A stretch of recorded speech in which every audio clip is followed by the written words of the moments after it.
আসসালামু আলাইকুম। আমরা নতুনরা যারা জুম মিটিংয়ে জয়েন হতে পারি না তাদের জন্য এই ভিডিওটা। প্রথমে আমরা আমাদের গ্রুপে যাব। গ্রুপে যাওয়ার পর গ্রুপে যে লিঙ্ক দেওয়া হয় মিটিংয়ের লিঙ্কে ক্লিক করব।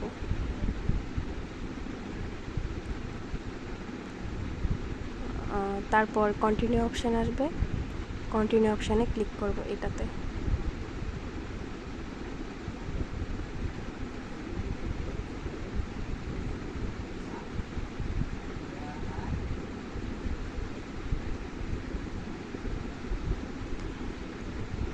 তারপরে এইখানটাতে আপনাদের হয়তো কালো দেখা যাবে, এখানটাতে নাম লিখতে হয়।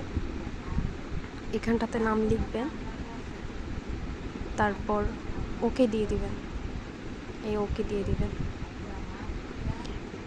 তারপর এখানে জয়েনে ক্লিক করবেন। জয়েনে ক্লিক করার পর জয়েন হয়ে যাবে অটোমেটিক। তো এভাবেই জয়েন হবেন।